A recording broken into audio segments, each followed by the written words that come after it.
Fine. સો આપણે અત્યાર સુધીમાં પૂર્વ ફલનની ઘટનાઓ જેટલી પણ છે બધી સમજી ચૂક્યા છીએ. જન્યુ નિર્માણથી માંડી અને જન્યુઓના વહન સુધી તમામ જે ઘટનાક્રમ છે એની વાત આપણે કરી છે. પરાગનયનની અંદર વાહકોના પ્રકારો વગેરેની વાત કરી.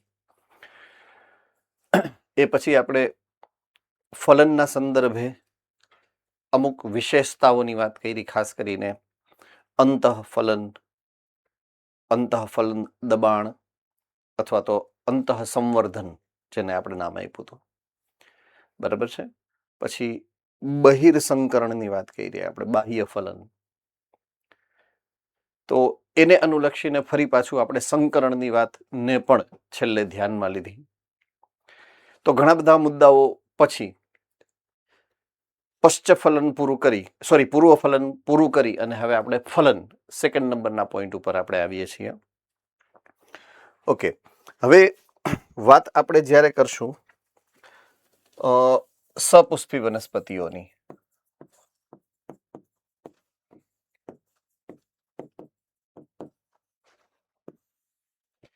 સપુષ્પી વનસ્પતિઓની વિશેષતા પ્રમાણે સામાન્ય રીતે અનાવૃત બીજધારી, આવૃત બીજધારી. જો આપણે આ બે મુખ્ય ભાગની વાત કરીએ, બે મુખ્ય પ્રકારની વાત કરીએ, અનાવૃત બીજધારીની અંદર ફલનનો જે પ્રકાર છે એને એક વડું ફલન કહેવાય.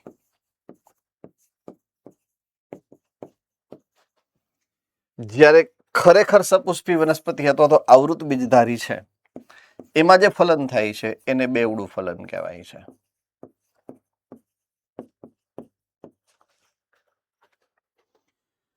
આનું રીઝન એ છે કે અહીંયા એક નરજન્યુ બને છે,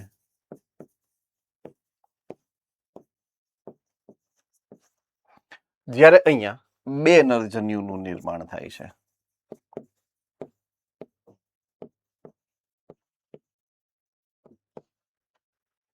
બરાબર છે. તો બે નરજન્યુઓ લઈ અને પરાગવાહિની માંથી પરાગ નલિકા અંડક તરફ જઈ અને અંડકના અંદર પ્રવેશ કરે સહાયક કોષ દ્વારા, એના તંતુમય પ્રસાધન દ્વારા એ બે નરજન્યુઓને મુક્ત કરશે અંડકની અંદર. આવું આપણે છેલ્લે ભણ્યા હતા. કોને કોને યાદ છે? હેન્ડ રેઝ કરો જોઈએ. Okay, very good, fine. તો આપણા ધ્યાનમાં અથવા તો આપણા કેન્દ્રમાં જે અત્યારની ચર્ચા છે એમાં બે નરજન્યુઓ જાય છે, બંને ફલન કરે છે એક એક વખત, એટલે એને આપણે કહેશું બેવડું ફલન. બરાબર છે. બેવડું ફલન શું કામ કીધું છે એક વાતને હું અહીંયા તમારી સમક્ષ રજૂ કરું છું. બરાબર છે, કે શું કામ એને બેવડું ફલન કીધું છે. ઓકે, પ્રથમ નરજન્યુ છે,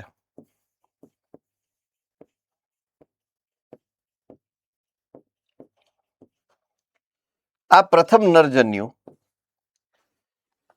માદા જન્યુ સાથે સંયુગ્મન કરશે.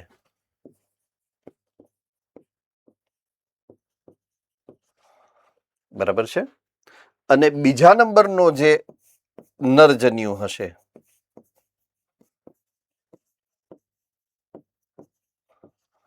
એ મધ્યસ્થ કોષ સાથે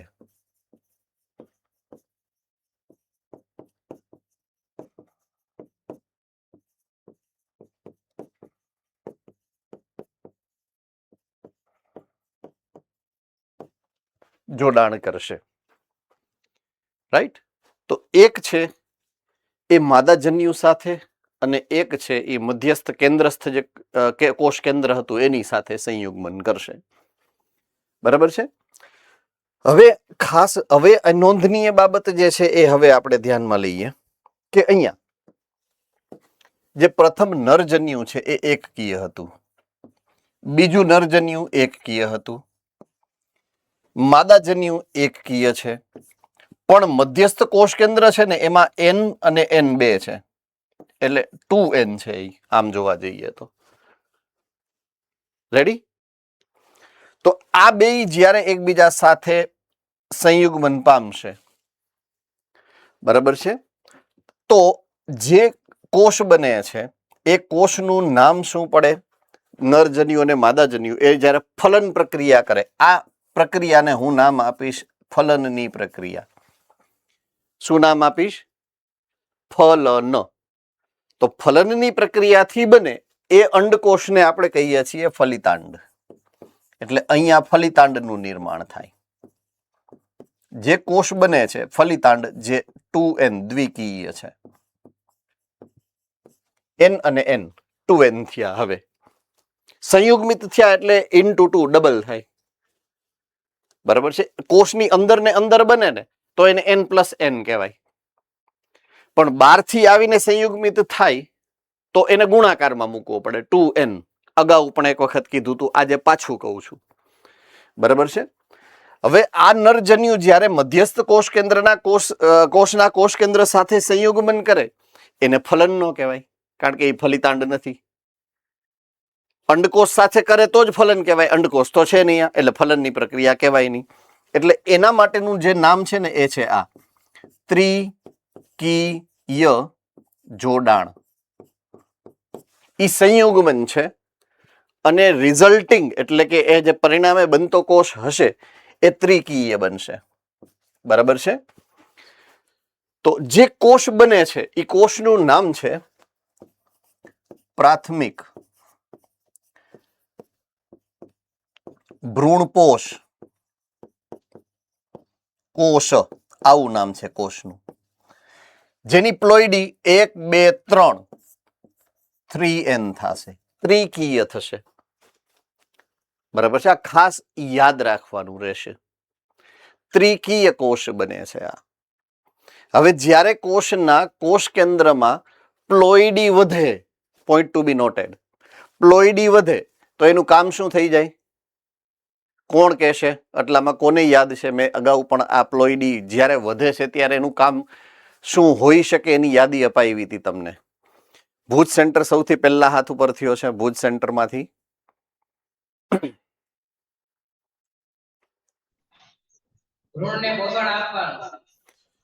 ટૂંકમાં ખોરાક સંગ્રહ એ એની પ્રાથમિક જવાબદારી બને જ્યારે પ્લોઈડી વધે ત્યારે.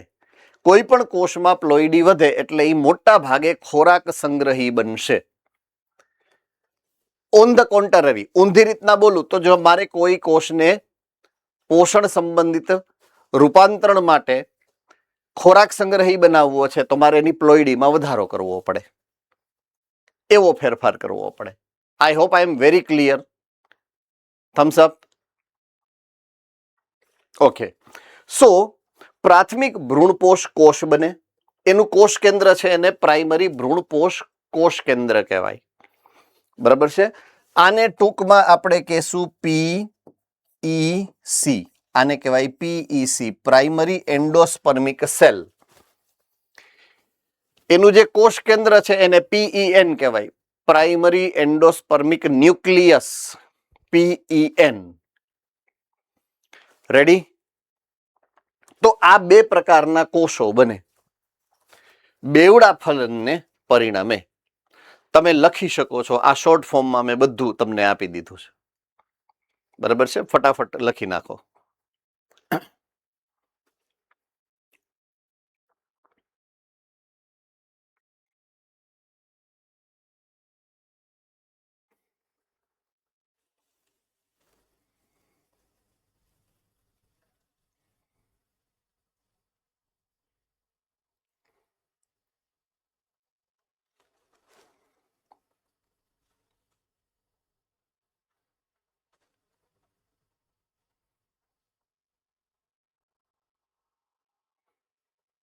મીનવાઇલ જો કોઈને કાંઈ ડાઉટ હોય તો પણ પૂછી શકશો.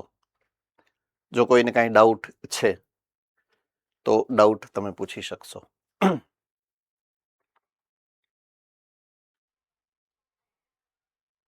ચાલો, લખાઈ ગયું છે? All right.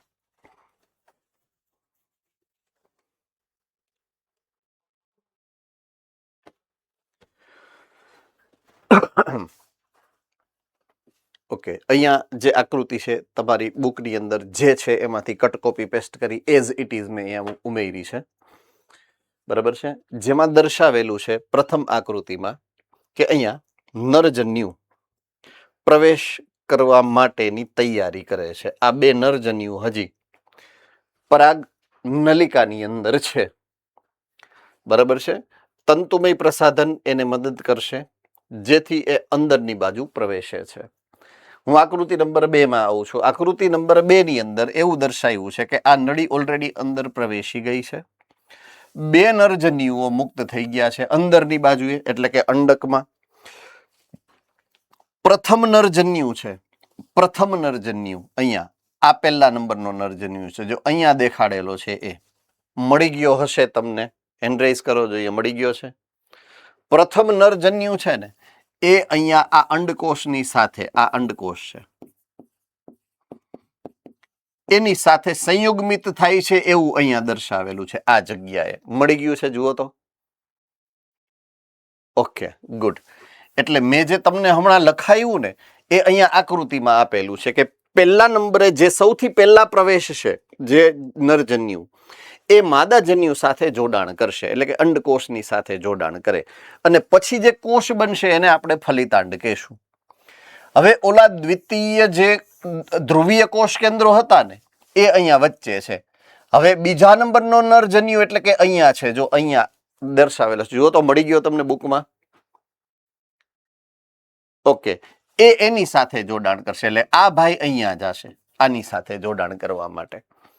એટલે આ જે વચ્ચેનો આખો કોષ છે ને એ આખા કોષનું નામ પડશે પીઈસી, બરાબર છે. પહેલા શું થશે, આનું કોષ કેન્દ્ર આના કોષ કેન્દ્ર સાથે મળશે એટલે બનશે ત્રિકીય કોષ કેન્દ્ર. ત્રિકીય કોષ કેન્દ્ર બને. ઈ જે કોષ કેન્દ્ર બનશે ને એ કોષ કેન્દ્રનું નામ છે પ્રાથમિક ભ્રૂણપોષ કોષ કેન્દ્ર, બરાબર છે. અથવા તો PEN, પ્રાઇમરી એન્ડોસ્પર્મિક અને ન્યુક્લિયસ, PEN કહેવાય એને. કોષ કેન્દ્રને PEN કહેવાય અને કોષને PEC કહેવાય. હવે આ ઘટનાક્રમ મેં જે સમજાવી ને અહીંયા લખેલી છે, તમારે તમારી બુકમાં વાંચવાની છે, અત્યારે જ રિફર કરવાની છે. મેં જે અત્યારે સમજાવ્યું તમને 2 વખત એ યાદ કરી અને એને વાંચવાની છે. આખી વંચાઈ જાય એટલે હું ફરીથી આગળ શરૂ કરું છું, બરાબર છે. ફટાફટ વાંચો ચાલો. બેવડા જે ફલનની ઘટના છે એ આખી તમારે વાંચવાની છે. એક યુગ્મનજ બનાવશે એટલે કે ફલિતાંડ બનાવશે અને એક PEC અને PEN બનાવશે. એકને હું કહીશ ફલનની પ્રક્રિયા, એકને કહીશ ત્રિકીય જોડાણ.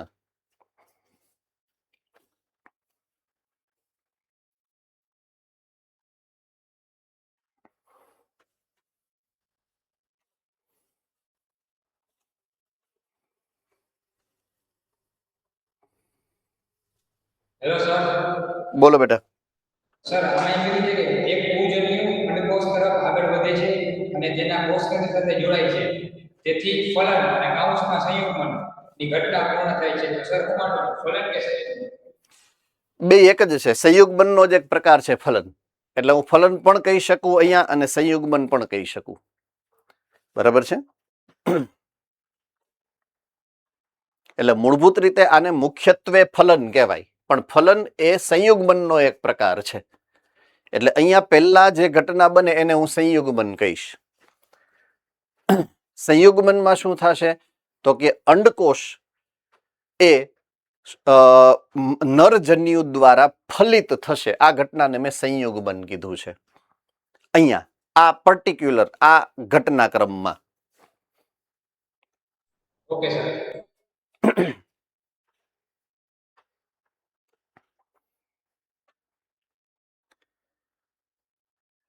કદાચ હવે તમને ખબર પણ પડી હશે કે મેં તમને શું કામ વાંચવાનું કીધું હશે એમ. એનું કારણ જ આ છે, બરાબર. ઓકે, ચાલો, લગભગ હું માનું છું ત્યાં સુધી બધાને 5 લીટી હતી એટલે વચાઈ ગઈ હશે, લગભગ કોઈને બાકી નહીં હોય. ઓલરાઈટ, તો પહેલું, અહીંયા 2 વખત સંયુગ્મનની ઘટના બને. એકમાં 2 કોષનું સંયુગ્મન થાય એટલે કે ફલનની ઘટના, ફલિતાંડ બને, જે 2n છે, દ્વિકીય છે. બીજું સંયુગ્મન કોષ કેન્દ્રોનું થાય છે. 3 પ્રકારના કોષ કેન્દ્ર એક જ કોષમાં ભેગા થશે.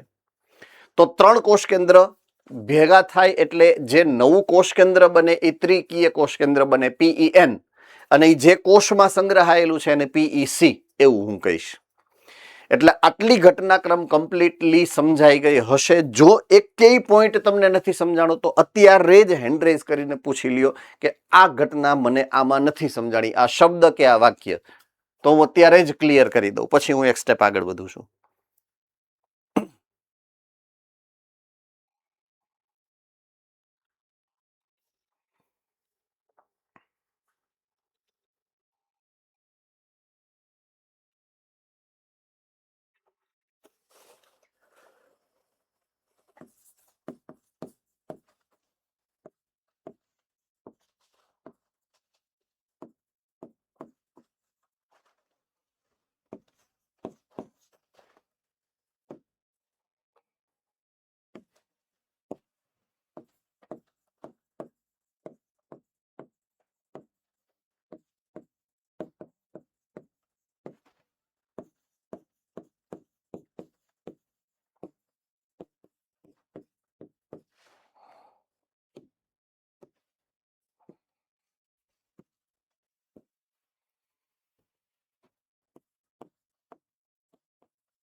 જુઓ, જોઈએ મેં જે લખ્યું છે એ તમને સમજાણું છે કે નથી સમજાણું?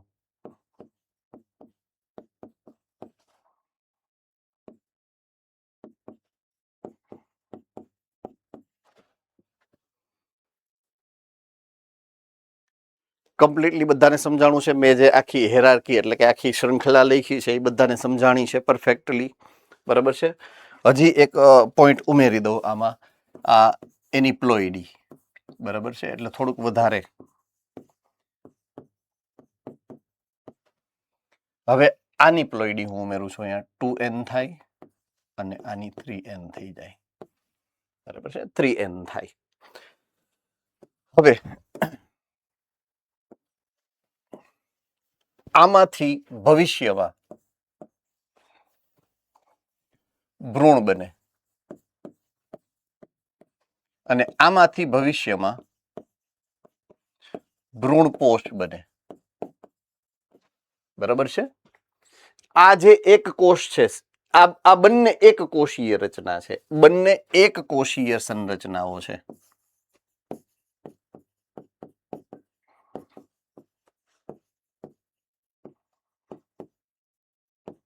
સમભાજન દ્વારા યુગ્મનજ છે એ ભ્રૂણ બનાવશે અને PEC છે એ બનાવશે ભ્રૂણપોષ, સમભાજન દ્વારા, બરાબર છે. એટલે અહીંયા જે ઘટના બનશે આમાંથી આ બનવા, આમાંથી આ બનવા માટે, એમાં સમભાજન પ્રકારનું કોષ વિભાજન થશે, બરાબર છે. ઓકે, આટલું સમજાઈ ગયું છે. હવે કઈ રીતના થશે એ હવે આગળ આપણે ભણવાનું છે પશ્ચફલનની ઘટનાઓમાં. તો બેવડા ફલનમાં જે મૂળ મુદ્દાઓ છે એ એટલા જ છે. બેવડું ફલન એટલે આટલી જ ઘટના કે 2 નરજન્યુ કઈ રીતના 2 વખત ફલન કરે, એને અંતે કયા 2 એકકોષીય રચનાઓનું નિર્માણ થાય. ભવિષ્યમાં એમાંથી ભ્રૂણ અને ભ્રૂણપોષ કઈ રીતે બને એની ચર્ચા હવે આપણે આના પછી પશ્ચફલનની ઘટનાઓમાં કરીએ છીએ. બરાબર છે. તો બેવડું ફલન એવું શું કામ નામ આપ્યું એ તમને ખબર પડી જ ગઈ છે ઓલરેડી. સંયુગ્મન ને ત્રિકીય જોડાણ 2 વખત ફલન થાય એટલા માટે આપણે એને બેવડું ફલન એવી નામ આપી છે. બરાબર છે. ઓકે. સપુષ્પી વનસ્પતિઓની યુનિક એટલે કે અજોડ ઘટના છે, એટલે કે એમાં જ જોવા મળે આવૃત બીજધારીમાં. બરાબર છે. મધ્યસ્થ કોષ ત્રિકીય જોડાણ બાદ પ્રાથમિક ભ્રૂણપોષ કોષ બનાવે એટલે કે પીઈસી બનાવશે. એની અંદર પીઈએન હશે. યુગ્મનજ ભ્રૂણનો વિકાસ કરશે જ્યારે આમાંથી ભ્રૂણપોષ બનશે આગળ જઈને, જે મેં તમને હમણાં જ સમજાવ્યું આખું. બરાબર છે. ઓકે. આમાં કોઈને હવે ડાઉટ છે? એક જ પોઈન્ટ વધારાનો મેં ઉમેર્યો છે કે પીઈસી માંથી ભ્રૂણપોષ બને અને યુગ્મનજ માંથી ભ્રૂણ બને. સમભાજનની ઘટના વડે આગળ જતા આવું થાય. હવે આમાં કોઈને કઈ ડાઉટ હોય તો પૂછી શકો છો, બાકી હવે આપણે પશ્ચફલન તરફ આગળ વધશું. બરાબર છે. તો ઘટનાક્રમ નંબર 3 સપુષ્પી વનસ્પતિના લિંગી પ્રજનનમાં પહેલું આવશે પૂર્વફલન, પછી આવશે ફલન ને પછી આવશે પશ્ચફલન. તો પશ્ચફલનની અંદર આપણે કેટલા મૂળભૂત રીતે પોઈન્ટ્સ જોવાના છે એની યાદી અહીંયા આપી છે મેં તમને, કે પશ્ચફલનમાં સૌથી પહેલા ભ્રૂણપોષના નિર્માણ માટેની માહિતી આપણે મેળવશું. પછી ભ્રૂણનો વિકાસ કઈ રીતે થાય છે એ સમજશું. પછી અંડકમાંથી બીજ અને બીજાશયમાંથી ફળ કઈ રીતે બને એની વાત આપણે સમજવાની છે. એટલે આ 4 ઘટનાઓને પશ્ચફલનની ઘટનાઓ કહેવાય. રેડી? આમાં કોઈને કઈ ડાઉટ છે? 4 ઇવેન્ટ, 4 ઘટનાક્રમ આપણે સમજવાના છે. તો હવે હમણાં થોડીક વાર પહેલા જેની વાત કરી હતી એ આ બેયની હતી કે ભ્રૂણપોષ અને ભ્રૂણ. ઓકે. ભ્રૂણ શેમાંથી બને છે તો કે ફલિતાંડમાંથી. ભ્રૂણપોષ શેમાંથી બને છે તો કે પીઈસી માંથી. તો આપણે પહેલા ભ્રૂણપોષ બનાવ્યો છે ને પછી ભ્રૂણ બનાવ્યો છે, એની પાછળનું સિમ્પલ લોજિક કંઈક હશે. ભ્રૂણપોષ શબ્દમાં એનો અર્થ સમજાયેલો છે, સંતાયેલો છે, છુપાયેલો છે. ભ્રૂણ અને પોષ, હમણાં જ કોઈ કે જવાબમાં કીધું હતું કે એ ભ્રૂણપોષ બનાવે છે જે ભ્રૂણને પોષણ આપવાનું કામ કરશે. ઓકે. હું સુધારો કરું છું, થોડોક સુધારો કરું છું. આપણે નીટ દેવાની છે ને એટલે. બરાબર છે. કે ભ્રૂણને પોષણ આપે છે એના કરતા વિકાસ પામતા ભ્રૂણને પોષણ આપે છે એવો શબ્દ વાપરવો પડે. એટલે કે ફલિતાંડ જે વિભાજન કરતો જાય અને ભ્રૂણ બનતો જાય એમાં જે પોષણની જરૂરિયાત છે ને એ કોણ આપશે? ભ્રૂણપોષ. તો પહેલા ભ્રૂણપોષને તૈયાર કરવો પડે અને પછી જ ભ્રૂણ તૈયાર થઈ શકે. એટલા માટે પહેલી ઘટના ભ્રૂણપોષ નિર્માણની છે અને બીજી ઘટના ભ્રૂણના વિકાસની છે. ક્રમ આવો જ હોવો જોઈએ. સમજ में आ गई बात? यस और नो? All right. સો એ જ સિક્વન્સની અંદર આપણે આગળ જઈએ. તો પહેલી વાત અહીંયા જે રજૂ કરેલી છે તમારી સામે એ છે ભ્રૂણપોષના નિર્માણની વાત. રેડી?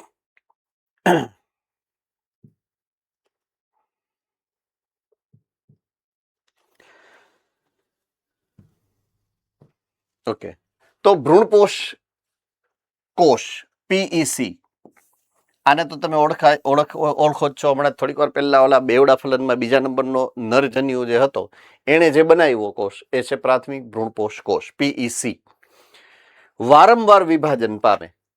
બરાબર છે. અને ત્રિકીય ભ્રૂણ પેશીનું નિર્માણ કરે. એટલે ઈ જ્યારે વિભાજન પામે અને જે કોષોનો જથ્થો બને, પેશી બને, એને ભ્રૂણપોષ કહેવાય. રેડી? આમાં કોઈને કઈ ડાઉટ થાય એવું છે ખરું? તો ભ્રૂણપોષની પ્લોઇડી શું હશે? 3n. કેવી હોય? 3n, ત્રિકીય કોષો. શું કામ? કારણ કે એનો જે બનાવવા વાળો કોષ છે એ કયો છે? ત્રિકીય કોષ છે. આ પેશીના કોષો સંચિત ખોરાકથી સમૃદ્ધ હોય છે. જો પ્લોઇડી વધારે હોય તો એ ખોરાક સંગ્રહી હોય. સિમ્પલ. તો ખોરાકથી સમૃદ્ધ હોય અને વિકાસ પામતા ભ્રૂણને પોષણ પૂરું પાડવામાં ઉપયોગમાં લેવામાં આવશે. એ પોષણનો જે જથ્થો છે એનો ઉપયોગ વિકાસ પામતા ભ્રૂણના વિકાસની પ્રક્રિયામાં વપરાય છે. રેડી? આમાં કોઈને કાંઈ ડાઉટ છે બેટા? પક્કા? ઓકે.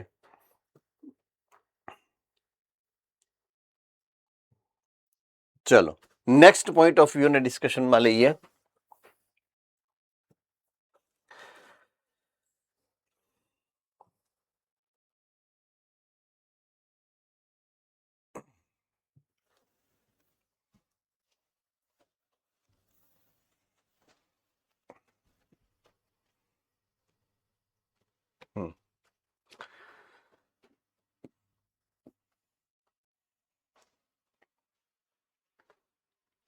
અહીંયા એક વિશેષ પ્રકારનો ભ્રૂણપોષના વિકાસનો એક અલગ જ ઉદાહરણ રજૂ કરેલું છે.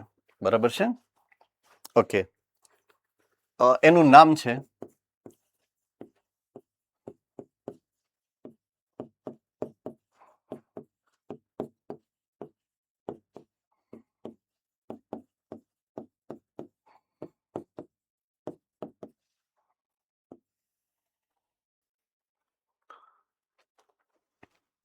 મુક્ત કોષ કેન્દ્રી ભ્રૂણપોષ. જો અહીંયા લખેલું જ છે મુક્ત કોષ કેન્દ્રીય. બરાબર છે? આનું હેડિંગ છે.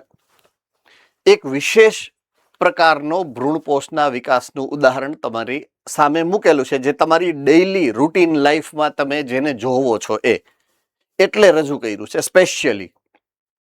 બરાબર છે? તો ભ્રૂણપોષ વિકાસના સૌથી સામાન્ય પ્રકારમાં થાય શું, કેવી રીતે? બરાબર છે? તો એની વાત હું રજૂ કરું. દાખલા તરીકે અહીંયા કોઈ એક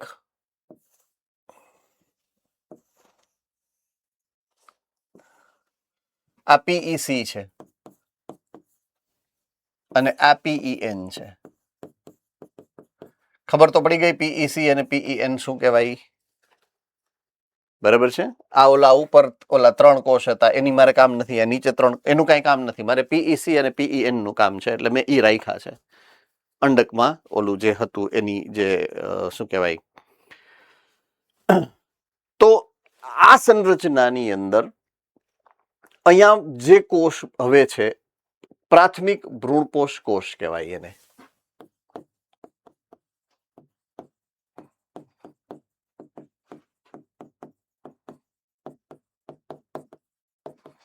અને આ કોષ કેન્દ્રને કહેવાય પ્રાથમિક ભ્રૂણપોષ કોષ કેન્દ્ર. આની અંદર કોષ રસ ભરેલો છે. આ કોષ રસ ભરેલો છે આખો. રેડી? હવે વધારે કોષ રસ અંદર જમા થવા માંડે. ધીમે ધીમે કોષ રસનો જથ્થો વધે. આ કોષ ફૂલાઈને મોટો થવા માંડે. મીનવાઇલ એની સાથે સાથે આ પીઈએન છે ને એ પણ વિભાજન પામવાનું શરૂ કરે.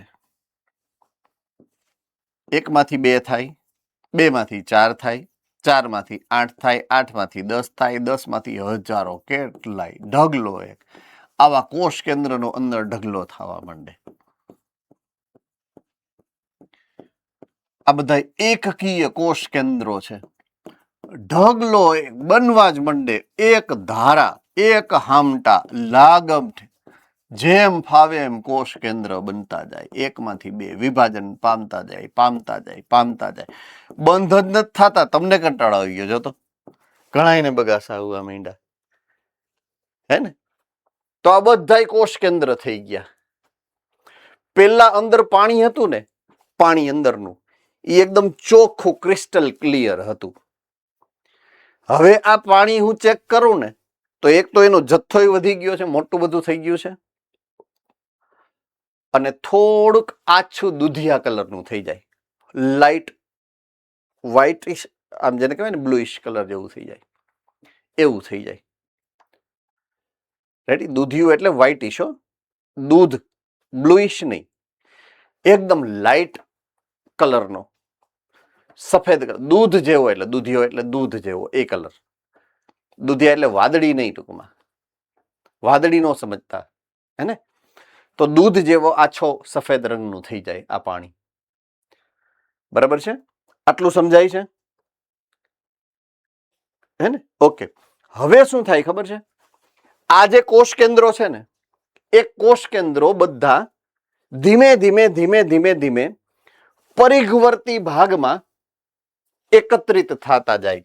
એટલે કે આ જે સંરચના છે, હવે સે ફોર એક્ઝામ્પલ ગોળાકાર બની, મેં કીધું ફૂલાઈ જાય થોડી, ગોળાકાર બની ગઈ અને બધા કોષ કેન્દ્રો અહીંયા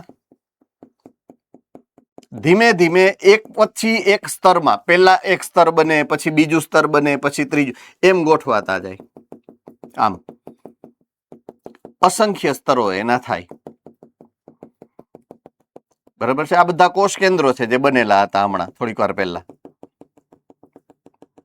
એટલે કે એ કોષ કેન્દ્રો બધા કેન્દ્ર તરફથી પરિઘવર્તી ભાગમાં વયા જાય. તો અંદરનું પાણી પાછું કેવું થઈ ગયું? મસ્ત ક્લિયર થઈ ગયું. યસ ઓર નો? હા કે ના? ઓકે. અહીંયા એક લેયર, એક સ્તર બની ગયું છે. શું કામ ખબર છે? આ કોષ કેન્દ્ર જે ગોઠવાતા જાય ને, એ પોતાની ફરતે કોષ રસ પટલ ને કોષ દિવાલ બનાવતા જાય. એટલે હવે એ સ્વતંત્ર કોષ બનતા જાય. એટલે આ બધા કોષ થઈ ગયા. હવે કોષનો જાડો જથ્થો થઈ ગયો, અસ્તર થઈ ગયું. સમજાય છે કે નહીં? Yes or no? ઓકે. હવે આ શું છે ખબર છે?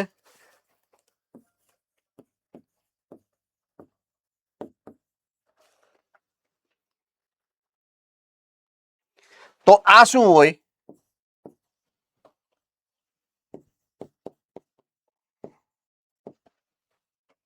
તો આ શું હોય?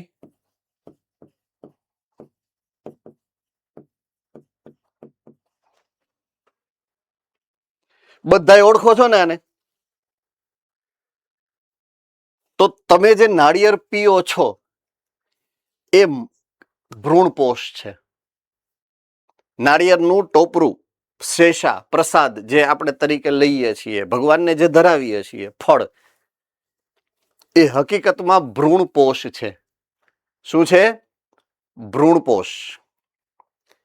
એની ફરતે સખત કાચલી છે, કાચલી સખત આવરણ છે. બધાને ખબર છે કે નથી ખબર? એટલે ઈ ફળ એવું બને કે જેમાં કીડા પ્રવેશી શકતા નથી, બેક્ટેરિયા પ્રવેશી શકતા નથી, વાયરસની પણ તાકાત નથી. એટલા માટે એને શ્રી ફળ એવું નામ આપ્યું. શ્રી એટલે પવિત્ર, જે કોઈનાથી અભડાઈ ન શકે. દરેક ધર્મ, હિન્દુ હશે કે મુસ્લિમ, મારી સામે મુસ્લિમ વિદ્યાર્થી મિત્રો પણ બેઠા હશે, એમને પણ ખબર છે, એમના ધર્મોમાં પણ એ જ ફળને પવિત્ર ગણવામાં આવે છે. એનું વૈજ્ઞાનિક મહત્વ આ છે. ધાર્મિક મહત્વ પણ છે અને વૈજ્ઞાનિક મહત્વ પણ છે, બંને છે. આટલું સમજાઈ ગયું છે બધાને? હે ને? ઓકે. આને કેપ્સેલા પ્રકારનો ભ્રૂણ કહેવાય. અંગ્રેજીમાં શું કહેવાય? કેપ્સેલા પ્રકારનો ભ્રૂણપોષનો વિકાસ કહેવાય. ગુજરાતીમાં હમણાં લખ્યું છે આપણે મુક્ત કોષ કેન્દ્રીય. આ અંગ્રેજી શબ્દ છે કેપ્સેલા. ઓર ફ્રી ન્યુક્લિયાર, ફ્રી ન્યુક્લિયાર એમ પણ કહેવાય. બરાબર છે? તો આ રીતે તમે જોશો ને તો કાચું નાળિયેર હશે, કાચું ત્રોફા, જે કાચું નાળિયેર, એને તમે કાપો એટલે હજી કાચલી નહીં બની હોય. કાચલી નો બની હોય ને ત્યારે અંદર માત્ર પાણી હોય. પછી બહારનું જે લેયર છે ને એકદમ લાઇટ ગ્રીન કલરનું હોય, યેલોઇશ ગ્રીન કલરનું. ડાર્ક ગ્રીન થાય, બ્રાઉનિશ ગ્રીન થાય ને પછી એને તમે ઉપરથી ખોલો ને એટલે એમાં થોડીક આછી આછી કાચરી બની ગઈ હોય. અને આછી આછી કાચલી બની હોય ને ત્યારે એની ઉપર આછી આછી મલાઈ જામી હોય. કોણે ખાધી છે મલાઈ? ઓહો, ઈ મલાઈ શું છે ખબર છે? એકદમ લાઇટ કલરની મલાઈ હશે. શરૂઆતની જે પાતળી મલાઈ હોય ને એ ટ્રાન્સપરન્ટ હોય. ટ્રાન્સપરન્ટ એટલે પારદર્શક હોય. કોને કોને ખબર છે? ઓકે. ઈ પારદર્શક મલાઈ છે ને એ શું છે ખબર છે? માત્ર કોષ કેન્દ્ર જે ઓલા કોષ કેન્દ્ર પહેલા આમ પરિઘવર્તી ભાગમાં ગોઠવાય ને એ છે. પછી મલાઈ ધીમે ધીમે જાડી થતી જાય. જાડી થાય ને એટલે સફેદ થઈ જાય. કોને કોને ખબર છે સફેદ મલાઈ કોણે ખાધી છે? ઓકે, એ સફેદ મલાઈ છે ને એ કોષ ની ફરતે જે આખું જે કોષ કેન્દ્ર હતું એની બદલે કોષ બની ગયા છે. એટલે ભ્રૂણપોષ કોષ બની ગયા છે. કોષીય ભ્રૂણપોષ છે. ઓલો પહેલા પાણીમાં હતો, કોષ કેન્દ્રીય ભ્રૂણપોષ હતો. પછી મલાઈ બનવા માટે એ કેન્દ્ર તરફ ગયો, કોષીય ભ્રૂણપોષ બની ગયો. બરાબર છે? અને એ તમે ખાઓ છો મલાઈ તરીકે, કે પછી સોલિડ થઈ જાય બહારનું આવરણ, એકદમ સજળબમ થઈ જાય, જેને કહેવાય ને સખત, ત્યારે અંદરની જે ટોપરું છે એ પણ એકદમ સખત થઈ ગયું હોય, રેસામય થઈ ગયું હોય, અને એ પરિપક્વ ભ્રૂણપોષ થઈ ગયો હોય, હે ને? અને જો ભાગ્યમાં હોય ને ફલન થયું હોય, નાળિયેરની અંદર ફલન થયું હોય, તો અહીંયા આ જગ્યાએ એક બીજ બન્યું હોય વ્હાઈટ કલરનું, ઓફ વ્હાઈટ કલરનું સિંગલ બીજ નીકળે. કોણે કોણે જોયું છે આ? Okay, good.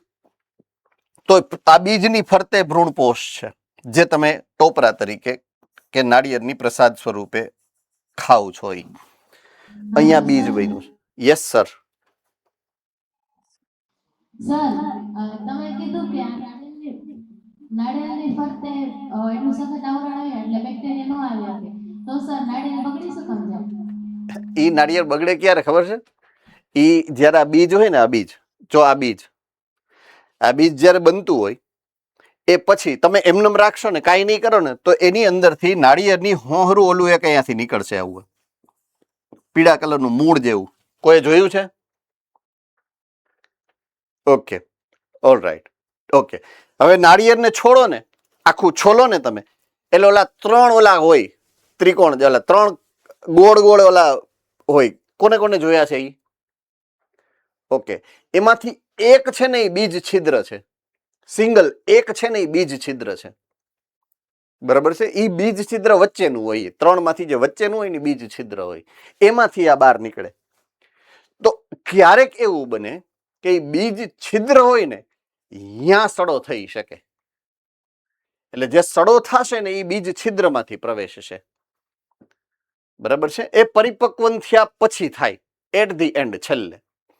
પણ એ રેર કેસમાં હોય કે 100 કે 1001 નાળિયેરમાં થાય, બધા નાળિયેરમાં બગડેલ ન હોય. હા, એક આખો ફાલ બગડી ગયેલો હોય આપણા ભાગમાં, અને ઉપરા ઉપરી બે બગડેલ નીકળે, તો એ આપણા ભાગ બગડેલા માનવા એમ. બરાબર? મોટા ભાગે બગડેલ હોતું એટલા માટે નથી કે એની ફરતે આ સખત કાતલી હોય. બીજ છિદ્ર તો હોવાનું જ, એને ઓલું અંડક છિદ્ર કયું હોય એ અંડક છિદ્રની વાત છે, એટલે અહીંયાથી પ્રવેશી શકે જે બેક્ટેરિયા છે કે વાયરસ છે, કે ઘણી વખત ફૂગનું પણ ઇન્ફેક્શન થઈ શકે, અંદર કાળા કલરનું નીકળે. ખબર ઘણી વાર એ ખોલો તો કાળા કલરનું ઓલો પાવડર જેવું નીકળે, એ ફૂગનું ઇન્ફેક્શન હોય. હંમેશા યાદ રાખવું, પાવડરી વસ્તુ નીકળે ને કાળા કલરની, બ્રાઉન કલરની કે વ્હાઈટ કલરની, એને રસ્ટ કહેવાય, RUST, રસ્ટ. અને રસ્ટ હોય ને એ હંમેશા ફૂગનો હોય. આવું હંમેશા યાદ રાખવાનું. એટલે જનરલી તમે જોતા હો, દાખલા તરીકે શેરડી, તો શેરડીમાં ઘણી વાર ઓલા છોતરા હોય, એ તમે કાઢો તો બ્લેક કલરનું ઓલું પટ્ટી હોય, બ્લેક કલરનું ઉપર આમ થર થઈ ગયો. બ્લેક કલરનો થર પણ ઈ જ છે, બ્લેક રસ્ટ કહેવાય એને. બાલાસિનોર.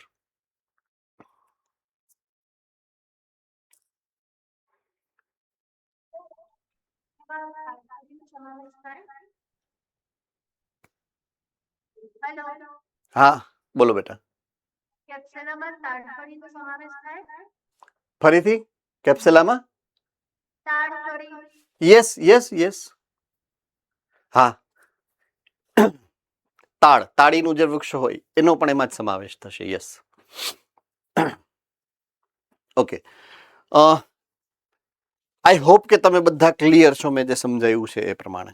બરાબર છે? તો ભ્રૂણપોષ મુક્ત કોષ કેન્દ્રીય ભ્રૂણપોષ બને, જે ઉદાહરણ મેં તમને રજૂ કર્યું છે એ પ્રમાણે. તો ભ્રૂણપોષના વિકાસના સૌથી સામાન્ય પ્રકારમાં PEN વારંવાર કોષ કેન્દ્રીય વિભાજન પામી મોટી સંખ્યામાં માત્ર કોષ કેન્દ્ર પહેલા સર્જે. બરાબર છે? ભ્રૂણપોષના વિકાસની આ અવસ્થાને મુક્ત કોષ કેન્દ્રીય ભ્રૂણપોષ કહેવાય.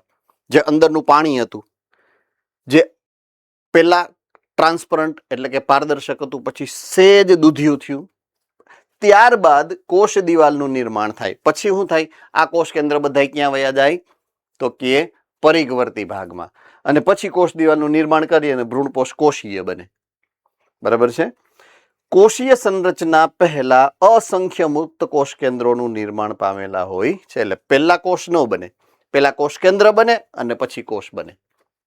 તો આ રીતે આ મુક્ત કોષ કેન્દ્રીય ભ્રૂણપોષ પહેલા બને અને આ જે સંરચના છે એને મુક્ત કોષ કેન્દ્રીય ભ્રૂણ અવસ્થા કહેવાય.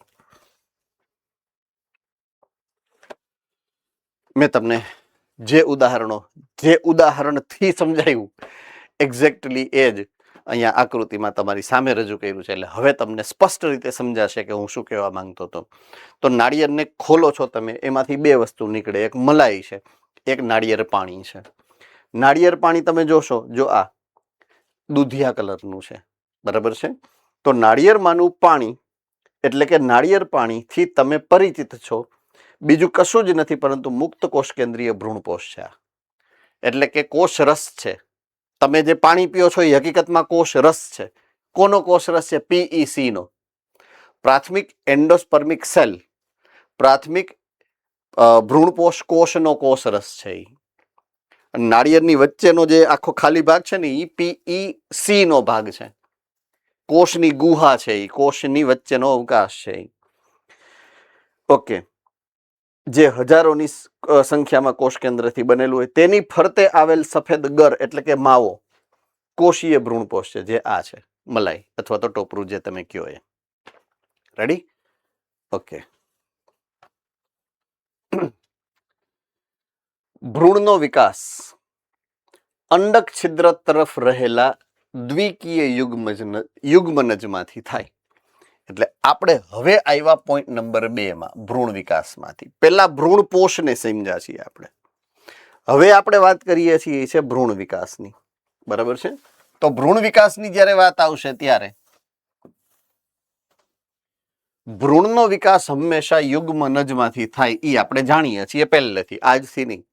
આપણને પહેલેથી ખબર છે કે ભ્રૂણનો વિકાસ હંમેશા યુગ્મનજમાંથી જ થાય છે. તો ભ્રૂણનો વિકાસ અંડક છિદ્રની નજીક રહેલા દ્વિકીય યુગ્મનજમાંથી થાય.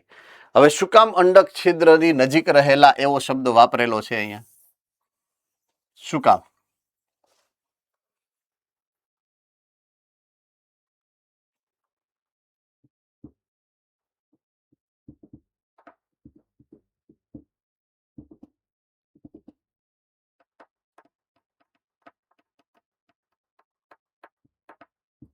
Baroda, Tarsali.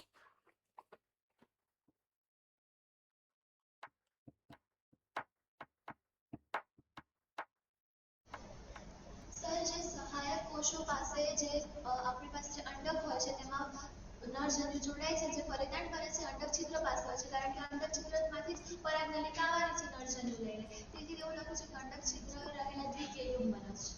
Yes, good logic. બરાબર છે. તો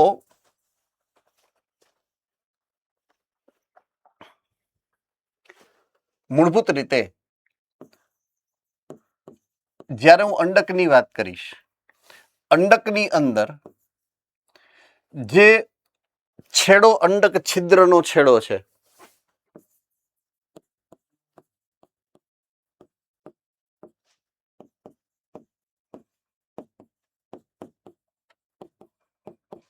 જે છેડો અંડક છિદ્ર તરફનો છે એ છેડા તરફ અંડ પ્રસાધન છે. અંડ પ્રસાધનની અંદર અંડકોષ છે અને અંડકોષમાંથી ફલિતાંડ બને છે. તો ફલિતાંડ ક્યાં રહેશે? અંડક છિદ્રની નજીક. સિમ્પલ. બરાબર છે. અંડક જે હતું, અંડકની જ્યાં અંડક છિદ્ર છે એ જ ભાગમાં ઓલો ભ્રૂણપુટ બન્યો હોય. બરાબર છે. એટલે એ છેડે જ એની હાજરી હોય છે. એટલે એ કોઈ કીએ કે ન કીએ, એની જગ્યા તો એ જ છે. અંડક છિદ્રથી નજીક રહેલો હોય એ કોણ? તો કે યુગ્મનજ અથવા તો ફલિતાંડ. બરાબર છે. આટલું સમજાઈ ગયું છે? ઓકે.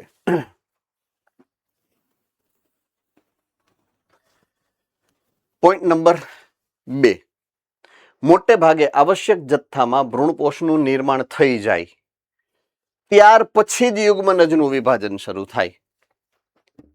તો પહેલા શું બનશે?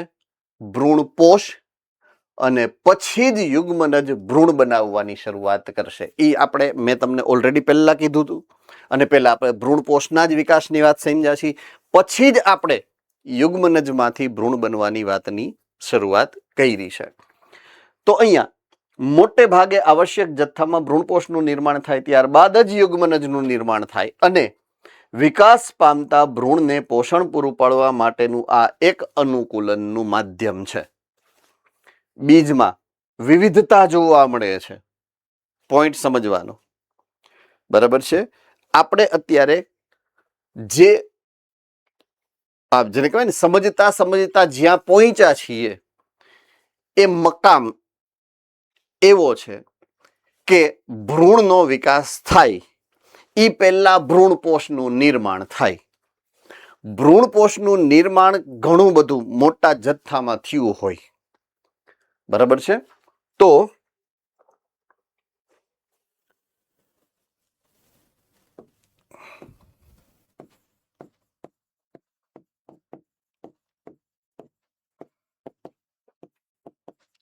સપુષ્પી વનસ્પતિની અંદર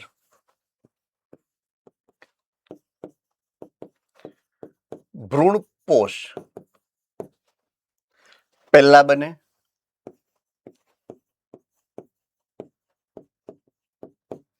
અને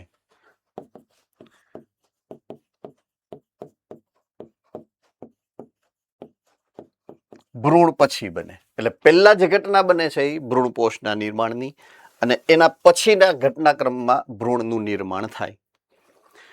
ભ્રૂણપોષ મોટા જથ્થામાં બને.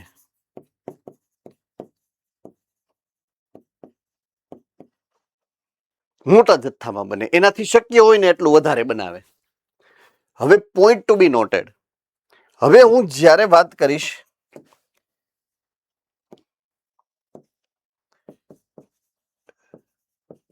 દ્વિદળી વનસ્પતિની પ્રકાશ સંશ્લેષણની ક્ષમતા મર્યાદિત છે. કોને કોને ખબર છે? 1 2 3 4 સેન્ટરમાંથી હાથ ઉપર થયા છે. મોડાસા, તમે બોલો જોઈએ આજે શું કામ દ્વિદળીમાં પ્રકાશ સંશ્લેષણ મર્યાદિત થાય છે?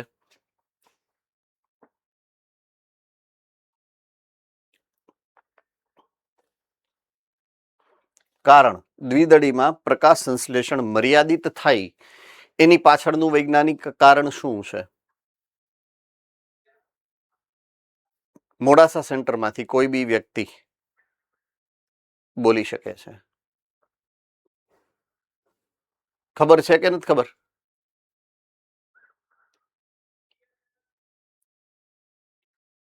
ઓકે, ડાભોલી, સુરત.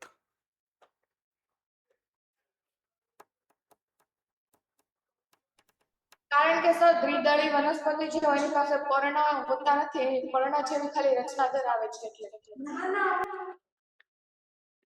એ ફાકોડી, એલા બેફામ ફાકા માર્યા.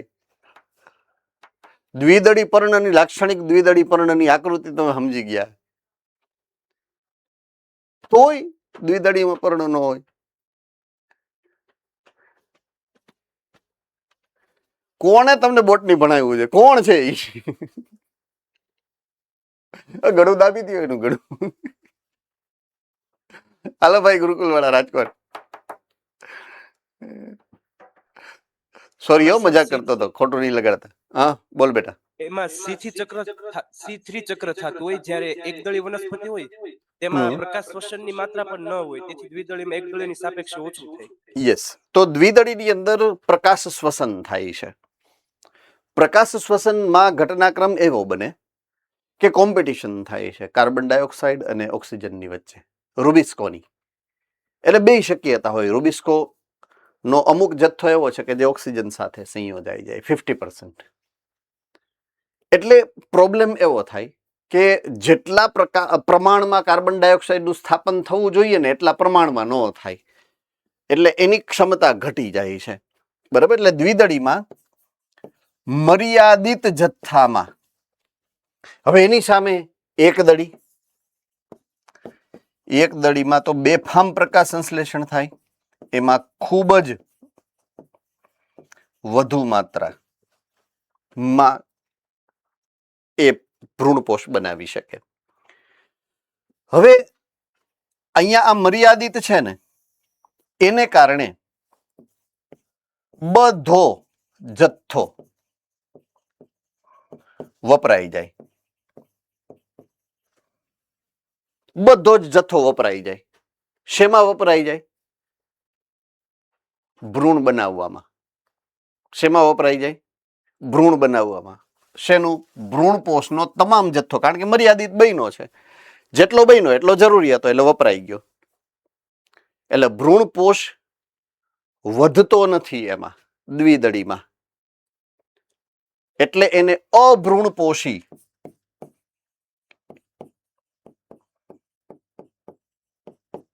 જ્યારે બીજ બને ત્યારે એ અભ્રૂણપોષી બીજ હોય. વિકાસ પૂરો થઈ ગયો, ભ્રૂણ બની ગયું, ભ્રૂણપોષ બની ગયું એટલે બીજ બની ગયું કહેવાય.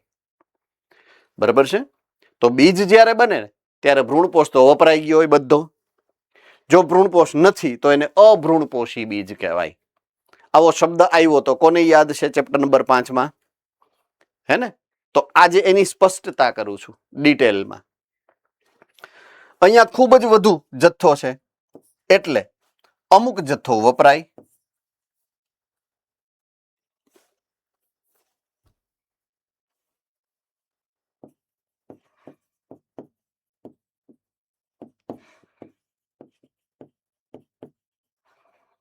અમુક જથ્થો સંગ્રહાય,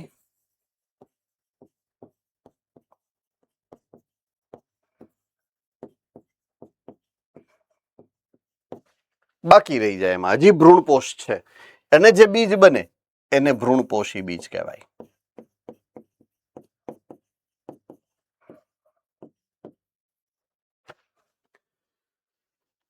રેડી? આટલું સમજાણું? તો પહેલા મેં તમને બીજની અભ્રૂણપોષી બીજ અને ભ્રૂણપોષી બીજ શું છે એની ચર્ચા કરી. હવે હું તમને ક્લેરિફિકેશનથી સમજાવવા માંગીશ કે એક દળી શું કામ ને દ્વિદળી શું કામ. બરાબર છે? સમજાય છે? ઓકે. હવે જ્યારે વાત હું કરીશ ભ્રૂણની, બીજની અંદર ભ્રૂણને સાચવવા માટે, પોઈન્ટ ટુ બી નોટેડ, બીજને સાચવવા માટે બીજની ફરતે ભ્રૂણની ફરતે લાક્ષણિક પર્ણ જેવી રચના, પોઈન્ટ ટુ બી નોટેડ, પર્ણ જેવી રચના બને, એને બીજપત્ર કહેવાય. પત્ર, બીજ અને પત્ર. આટલું સમજાય? આ બીજપત્ર જે બને ને એ ભ્રૂણને સાચવવા માટે, એની ફરતે ઢાંકવા માટેની સંરચના છે. એટલે જ્યારે ભ્રૂણપોષ પૂરો થઈ જાય અને જે ઓલી બે કોથળીઓ ભ્રૂણને ફરતે ગોઠવાય, પછી એ બંને બીજપત્રો ઉપર બે બીજપત્ર બહારથી ખોરાકનો સંગ્રહ, બહારથી એટલે વનસ્પતિ જ એને આપશે. બરાબર છે? અને ખોરાકનો સંગ્રહ કરશે. બીજપત્રની અંદર ખોરાકનો સંગ્રહ થાય. બીજપત્ર કેટલા છે? 2. બીજપત્ર કેટલા છે? 2. 2 બીજપત્રો અને બંને ખોરાક સંગ્રહી બને. જાડા અને માસલ અને ખોરાક સંગ્રહી. બરાબર છે? જાડા દળી, દળ ધરાવે, દળ, એના ઉપરથી દળી શબ્દ આવ્યો. દ્વિદળી. રેડી? હવે સમજાઈ ગયું દ્વિદળીનો અર્થ શું થાય? તો અભ્રૂણપોષી કેવા બને? દ્વિદળી બને. કેવા બને? દ્વિદળી બને. બરાબર છે? બંને બીજપત્રો ખોરાક સંગ્રહી અને માસલ હોય. શું કામ? હવે આ ખોરાક સંગ્રહ કરવાની જરૂરિયાત શું કામ પડે? કોણ કહેશે? અહીંયા ખોરાક સંગ્રહ કરવાની જરૂરિયાત શું કામ પડશે? બીજની અંદર ખોરાક સંગ્રહ હોવો જરૂરી શું કામ છે?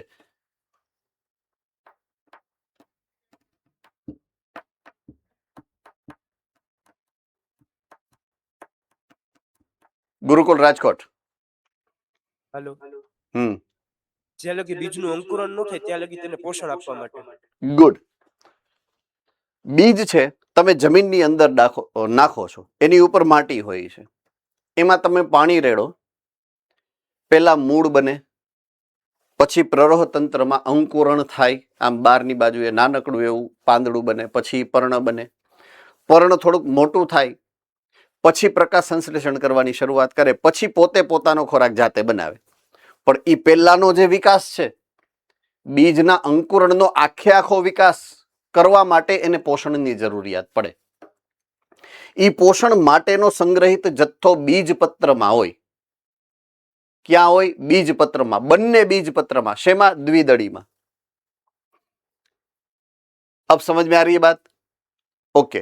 બીજપત્રની અંદર જ્યારે દ્વિદળીમાં એ ખોરાક સંગ્રહેલો હોય ને, પોઈન્ટ ટુ બી નોટેડ, યાદ રાખજો, એ ખોરાકનો સંગ્રહ મોટા ભાગે પ્રોટીન સ્વરૂપે થાય. પ્રોટીન સ્વરૂપે. શું કામ? એને લાંબા સમય સુધી જાળવી રાખવાનો હોય. બીજ સુષુપ્ત રહીએ એટલા માટે.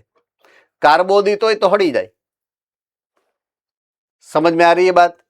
યસ ઓર નો? એટલે એ પ્રોટીન સ્વરૂપે સંગ્રહાય છે એની અંદર. એટલે બીજમાંથી તમને પ્રોટીન મળે. બરાબર છે? કઠોળ તમે ખાવ છો, દ્વિદળી એટલે કઠોળ થાય ને? કઠોળ તમે ખાવ તો શું મળે તમને? પ્રોટીન. કોને ખબર છે? ધોરણ 5 માં આવે કે પ્રોટીનના સ્ત્રોતો કયા એમ. મગ ને મઠ ને વગેરે જેવા, કઠોળ ને દૂધ ને એવું બધું આવતું 5મા ધોરણમાં, 6ઠા ધોરણમાં. હવે એનું વૈજ્ઞાનિક કારણ હું તમને કહું છું કે શું કામ એની અંદર પ્રોટીન હોય. આ પ્રોપરલી સમજાઈ ગયું છે તમને? હા કે ના? ઓકે. હવે બધા અહીંયા આવી જાઓ. આ બીજા નંબરમાં ભ્રૂણપોષી બીજ છે. ભ્રૂણપોષ છે. ભ્રૂણપોષ પોતે જ પ્રોટીન ખોરાકનો જથ્થો સંગ્રહીને બેઠું છે. તો મેં એક્સ્ટ્રા ખોરાકનો સંગ્રહ કરવાની જરૂરિયાત નથી. બરાબર છે? વધારાનો ખોરાક સંગ્રહ કરવાની જરૂરિયાત નથી. એટલે એમાં ઓલા બીજપત્રો છે ને, એ જાડા માસલ નહીં થાય અને એક સિંગલ લેયરમાં જ રહીએ, બે એકબીજાની ઉપર પાતળું અસ્તર બનાવી નાખે. બરાબર છે? અને એનું નામ છે એકદળીમાં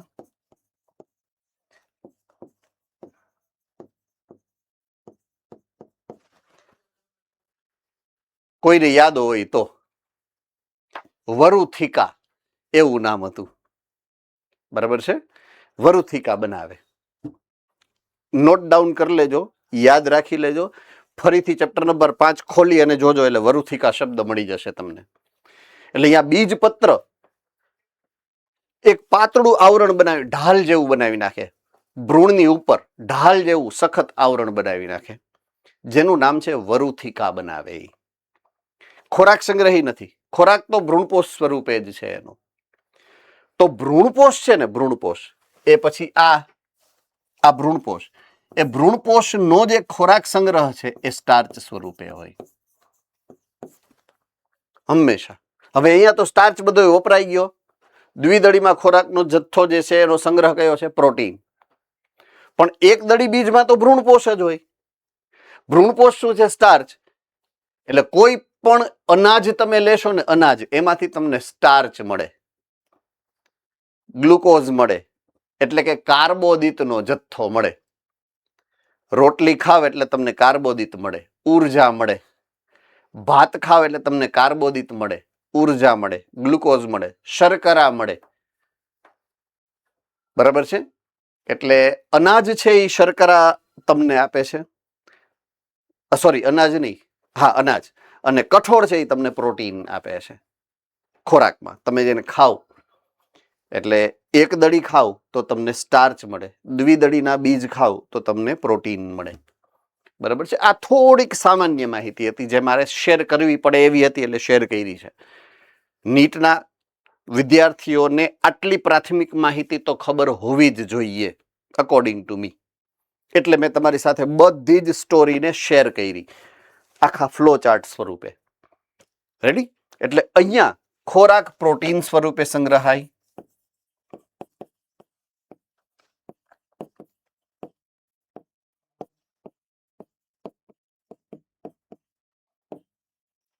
અને અહીંયા કાર્બોદિત સ્વરૂપે. કાર્બોદિત કરતા સ્ટાર્ચ લખવું એટલે કદાચ યાદી તમને આવી જાય.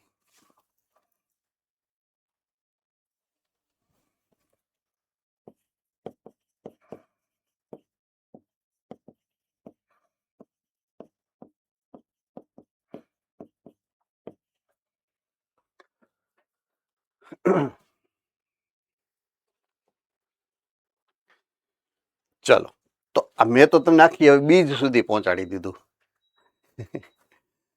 બીજની સંરચના આખી તમને સમજાવી દીધી. હવે આમાં કોઈને કઈ ડાઉટ રહી ગયો છે, કોઈને કઈ નથી સમજાણું એવો કોઈ પોઈન્ટ રહી ગયો હોય તો તમે મને કહી શકો છો અત્યારે, હે ને? Okay, right. તો ભ્રૂણનો વિકાસ અંડક છિદ્ર તરફ રહેલા દ્વિકીય યુગ્મ નજમાંથી થાય, પછી ભ્રૂણપોષ બને જે એને પોષણ આપે છે, અને છેલ્લે ભ્રૂણ જનન જે છે. બીજમાં વિવિધતા જોવા મળે, જે મેં તમને સમજાવી વિવિધતા આખી એક્સપ્લેન કરી. બે પ્રકારના બીજ, દ્વિદળી બીજ, એકદળી બીજ, એટલે કે અભ્રૂણપોષી બીજ અને ભ્રૂણપોષી બીજ. આ બીજની વિવિધતા જ મેં તમને એક્સપ્લેન કરી આખી, કે કઈ રીતે આ બે પ્રકારના બીજ બને. એકદળી અને દ્વિદળી બંનેમાં ભ્રૂણ વિકાસની પ્રારંભિક અવસ્થા સમાન હોય છે. હવે એ ભ્રૂણ એકદળીનું હોય કે દ્વિદળીનું હોય, એનો વિકાસ કઈ રીતે થાય એની વાત આપણે સમજવાની છે. તો ભ્રૂણના વિકાસનો આખો ક્રમ અહીંયા મેં નીચે એક લીટીમાં આપી દીધો છે. દ્વિદળીમાં ભ્રૂણ વિકાસના ઉદાહરણથી આપણે એને સમજ. દ્વિદળીમાં ફલિતાંડમાંથી પહેલી અવસ્થા પૂર્વ ભ્રૂણ, બીજી અવસ્થા ગોળાકાર ભ્રૂણ, પછી હૃદયાકાર ભ્રૂણ, અને પછી પુખ્ત ભ્રૂણ. આવું. હવે આ રહી આખી આકૃતિ એની. આ આકૃતિ તમારી બુકમાં તમને મળી જશે, જોવો જોઈએ. મળી ગયો હોય તો થમ્સ અપ કરો, એટલે હું તમને એક પછી એક આકૃતિ સમજાવતો જાઉં. ઓકે, આ પહેલી જે આકૃતિ છે, પહેલી આકૃતિ એની નીચે જુઓ તો યુગ્મન જ લખેલું છે, દેખાણું? રેડી? ઓકે, બીજા નંબરની આકૃતિ છે ને, એમાં યુગ્મનજનું વિકાસ નો પહેલી અવસ્થા છે, બરાબર છે? દ્વિકોષીય ભ્રૂણ, બે કોષ છે, જુઓ મળી ગયા. પછી છે આ ગોળાકાર ભ્રૂણ, જો ગોળ કલર, ગોળ છે, દેખાય તમને? ગોળ નીચે ગોળો લટકે છે, ગોળાકાર ભ્રૂણ. હવે આ જો દિલ જેવું બની ગયું, હૃદયાકાર, બરાબર છે? અને છેલ્લે આ પુખ્ત ભ્રૂણ, આ પુખ્ત ભ્રૂણ છે. ડન છે? તો આ કેપ્સેલા પ્રકારનો ભ્રૂણ, દ્વિદળીનો ભ્રૂણ, એની વાત કરી તમને. કેપ્સેલા પ્રકારનો જે ભ્રૂણ વિકાસ છે, મેં તમને અગાઉ પણ કીધું હતું કે આપણે જે ભ્રૂણ વિકાસ સમજીએ છીએ એ કેપ્સેલા પ્રકારના ભ્રૂણ વિકાસની વાત કરીએ છીએ, બરાબર છે?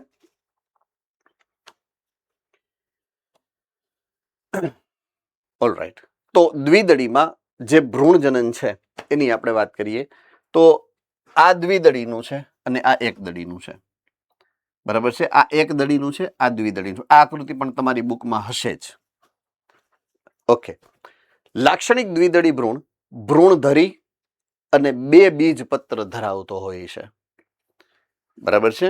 હવે અહીંયા આ આકૃતિ તમે જોશો ને, આ આકૃતિ મળી ગઈ છે, જુઓ તો તમને બધાને. ઓલરાઈટ. એમાં આ સાઈડ જે છે આ ઈ ભ્રૂણધરી છે, આ, અને સામેની સાઈડ જે બે પાંદડા જેવા લટકે છે, બરાબર છે, એ બીજપત્રો છે. મળી ગયા, જુઓ તો. ઓલરાઈટ. એટલે બે બીજપત્ર અને એક ભ્રૂણધરી. તો લાક્ષણિક દ્વિદળી ભ્રૂણ ભ્રૂણધરી અને બે બીજપત્રો ધરાવે, જે આકૃતિમાં મેં તમને સમજાવ્યા. બીજપત્ર ઉપરનો ભ્રૂણધરીનો વિસ્તાર ઉપરાક્ષ કહેવાય અને નીચેનો છે એને અધરાક્ષ કહેવાય. ઓકે, હવે સમજાવું તમને. આને હું વચ્ચે આમ લીટી કરી નાખું અહીંયાથી આમ, બરાબર છે? તો આ એકચ્યુઅલી શું છે? આ અક્ષ છે, એનો અક્ષ, મધ્ય અક્ષ છે. હવે એને હું વચ્ચેથી જોઉં તો આ ઉપરની બાજુનો અક્ષ છે, ઉપરી અક્ષ. હવે એની સંધિ છૂટી પાડેલી છે, ભેગી કરી નાખવું એટલે એને કહેવાય ઉપરાક્ષ. ઉપરી અક્ષ, ઉપરાક્ષ. ટૂંકમાં કવિ અહીંયા કેવા કેવું માંગે છે ખબર છે? કે ભ્રૂણધરી છે ને, આ ભ્રૂણધરી, એનો ઉપરનો છેડો હોય ને, ઉપરનો છેડો એને ઉપરાક્ષ કહેવાય, એટલે કે ઉપરી અક્ષ કહેવાય. અને નીચેનો છેડો છે ને એને અધરાક્ષ કહેવાય. અધરાક્ષ એટલે નીચે, અધઃ અક્ષ, અધરાક્ષ કહેવાય એને. આમાં નો સમજાય એવું કાંઈ છે નહીં, ખાલી આપણે નામના અર્થઘટન કરતા આવડવા જોઈએ, બીજું કશું નથી. બરાબર છે? તો ઉપરાક્ષ અને અધરાક્ષ બે ભાગ પડે. હવે ઉપરાક્ષની વાત કરું. ઉપરાક્ષનો ટોચનો છેડો, પોઈન્ટ ટુ બી નોટેડ, ઉપરાક્ષનો ટોચનો છેડો, એની પાસે એક સરસ મજાની વર્ધમાન પેશી છે. રાઈટ? એની પાસે એક વર્ધમાન પેશી છે. અને નીચેનો એટલે કે અધરાક્ષ છે, એની ટોચ છે, એની પાસે પણ એક વિશેષ પ્રકારની વર્ધમાન પેશી છે. એટલે કે અહીંયા પણ વર્ધમાન પેશી છે અને અહીંયા પણ વર્ધમાન પેશી છે. બંને છેડે વર્ધમાન પેશી છે. બંને છેડાના એક એક નામ છે. કોને ખબર છે? જો ઉપર એનો જે છેડો છે એને આ કહેવાય, અને અધરાક્ષ આ એરિયો, અધરાક્ષનો છેડો છે એને આ કહેવાય. બરાબર છે? તો આ ભ્રૂણાગ્ર અથવા તો આદિસ્કંધ બીજું નામ છે. આને કહેવાય ભ્રૂણમૂળ અથવા તો આદિમૂળ. ચાલો, આકૃતિમાં તમને મળી ગયું છે, તમારી આકૃતિમાં Thums up. Okay, good. Right? તો આ ભ્રૂણાગ્ર છે, આ ભ્રૂણ મૂળ છે. તો આ દ્વિદળી મૂળ, સોરી, દ્વિદળી મૂળ ક્યાં, દ્વિદળી ભ્રૂણની વાત સમજાવી મેં તમને. દ્વિદળી ભ્રૂણની અત્યારે આપણે ચર્ચા કરી રહ્યા છીએ કે ભ્રૂણધરીનો ઉપરનો વિસ્તાર એને ઉપરાક્ષ કહેવાય, ઉપરાક્ષનો છેડો છે એને ભ્રૂણાગ્ર અથવા તો આદિસ્કંદ કહેવાય, જે ભવિષ્યમાં પ્રરોહનો અગ્રભાગ બનાવે, પ્રરોહ તંત્રનું નિર્માણ કરશે. બરાબર છે? એટલે આદિસ્કંદ કે ભ્રૂણાગ્ર પ્રરોહાગ્ર બને અને એમાંથી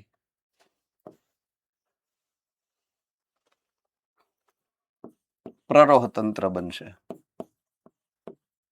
ભવિષ્યમાં. જ્યારે ભ્રૂણમૂળ, બરાબર છે, આદિ મૂળ છે, અને એમાંથી જેમ અહીંયા પ્રરોહ તંત્ર બને, અહીંયાથી મૂળ તંત્ર બનશે. આમાં મૂલાગ્ર હોય, આમાં જેમ પ્રરોહાગ્ર છે એમ આમાં મૂલાગ્ર હોય, જે મૂળ તંત્રનો વિકાસ કરશે. રેડી? તો આ રીતે આખી વ્યવસ્થા એની અંદર કરે છે. તો નીચેના છેડે, સોરી, બીજપત્રો નીચે નળાકાર વિસ્તાર અધરાક્ષ કહેવાય. અધરાક્ષમાં ભ્રૂણમૂળ, ભ્રૂણમૂળમાં મૂલાગ્ર અને મૂલાગ્રથી મૂળ તંત્ર બને. મૂલાગ્રનો ટોચનો છેડો હંમેશા મૂળ ટોપીથી આવૃત હોય છે, જે તમને ઓલરેડી ખબર છે. એટલે અહીંયા મૂળ ટોપી પણ દર્શાવેલી છે આકૃતિમાં, જોઈ લેશો, કન્ફર્મ કરી લેશો એટલે મને ખબર પડશે. રેડી? Okay, good. મૂળમાં મૂળ ટોપી શું કામ જોવા મળે છે? કોણ કહેશે? મૂળમાં મૂળ ટોપીનું કામ શું છે?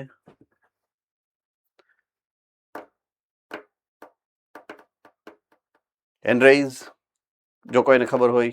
ઓકે, રાજકોટ ગુરુકુલ.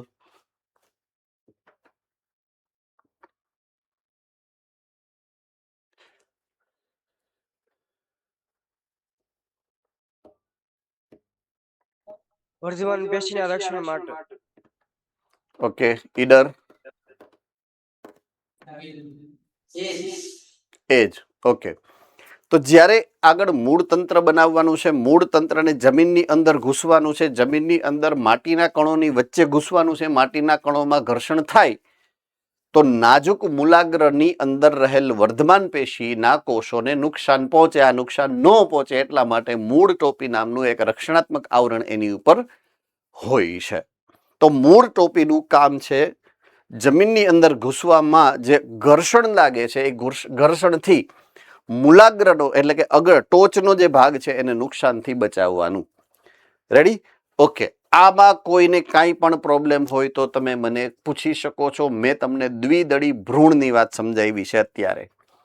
તો હવે એકદળી ભ્રૂણની વાત આગળ જઈએ. પોઈન્ટ સૌથી પહેલા એકદળી અને દ્વિદળી વચ્ચેનો તફાવત આપણે સમજ્યા થોડીક વાર પહેલા જ. બરાબર છે કે દ્વિદળી અભ્રૂણપોષી છે અને એકદળી ભ્રૂણપોષી છે. તો એકદળીમાં ભ્રૂણપોષ હંમેશા જળવાઈને રહે છે બીજ બની ગયા પછી પણ.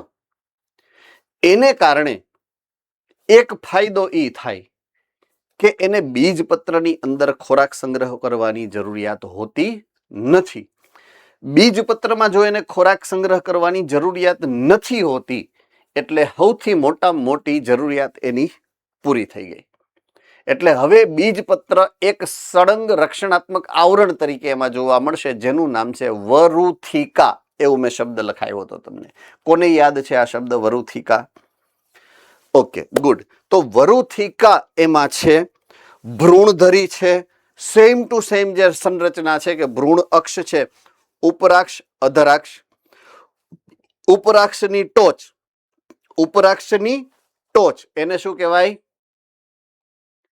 ભ્રૂણાગ્ર. અને અધરાક્ષની ટોચ એને શું કહેવાય? ભ્રૂણમૂળ. બધી સંરચના સમાન છે.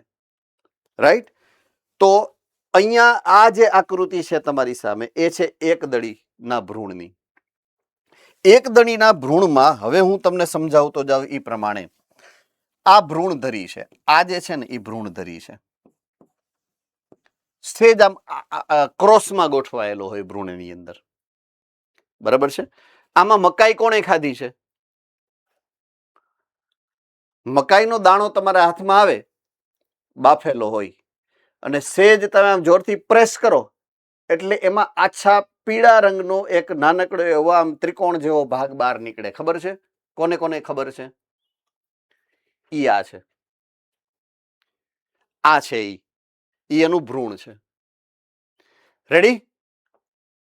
એટલે એ કેવું હોય? સેજ આમ વળી ગયેલું હોય. જો સીધે સીધું ન હોય એટલે એ આમ સેજ વળી ગયેલું દેખાય તમને.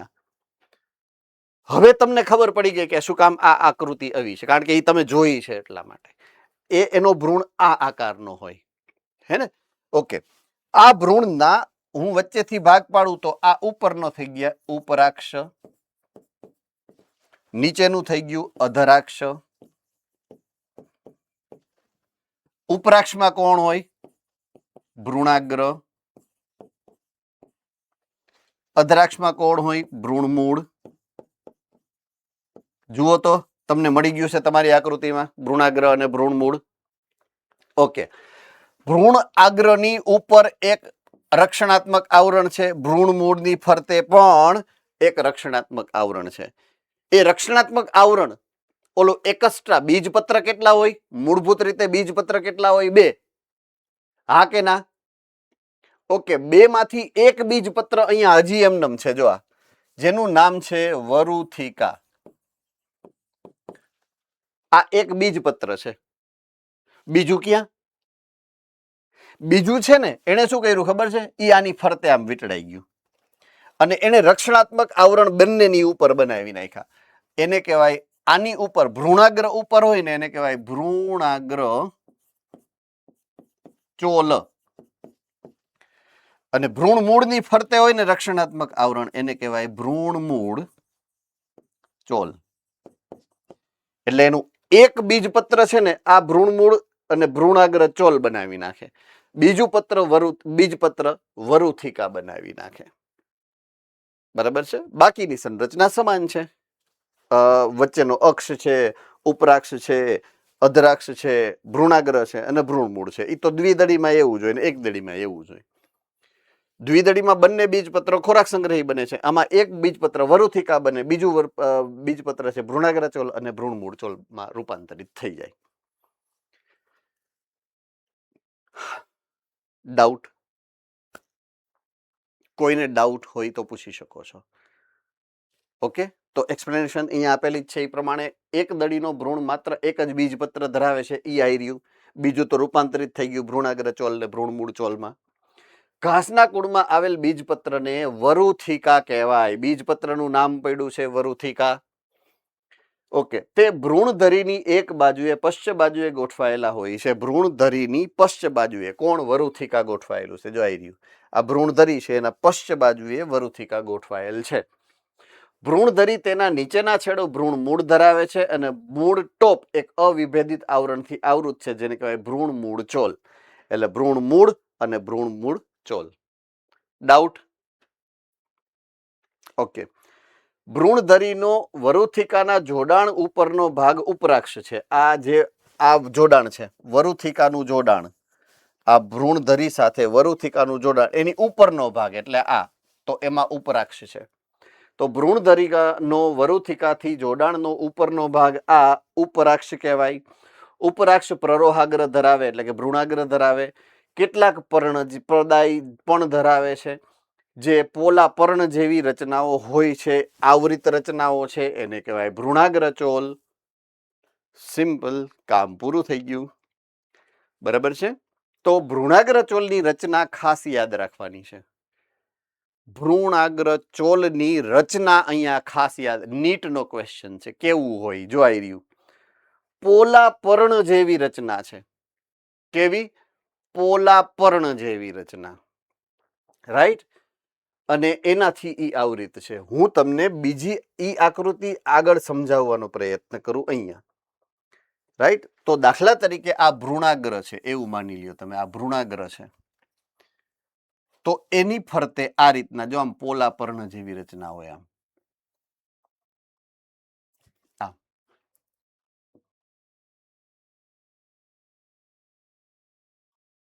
આવી. તો આ થઈ ગયું આપણો ભ્રૂણાગ્રનો વિસ્તાર, જે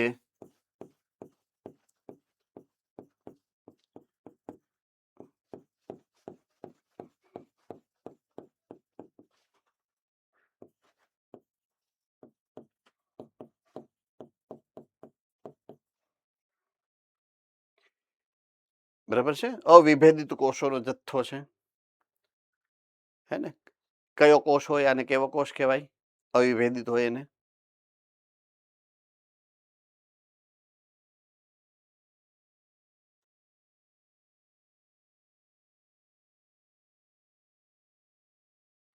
દાખલા તરીકે હું એમ કહું આ પ્રરોહાગ્ર છે,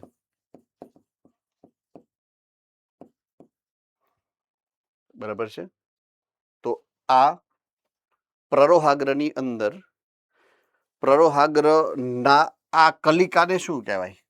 તો કે અગ્રકલિકા. અગ્રકલિકાની જે પેશી છે એટલે કે કોષો છે એ કયા પ્રકારના હોય? મારો પ્રશ્ન એ છે, આ પેશી કઈ છે, કોષો કયા છે? જામનગર? વર્ધમાન.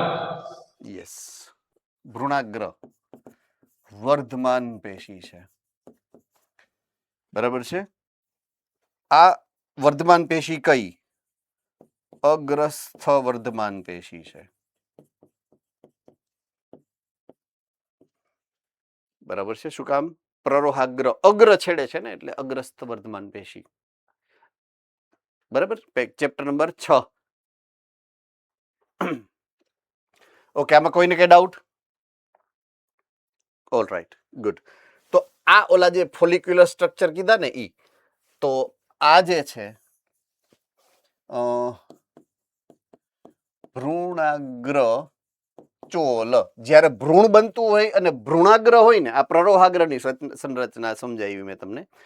જો આ ભ્રૂણાગ્ર હોય તો ભ્રૂણાગ્ર હોય ને તો એને ભ્રૂણાગ્ર ચોલ કહેવાય. બરાબર છે. એટલે ભ્રૂણાગ્રચોલની સંરચના આ પ્રકારની હોય. ઓકે.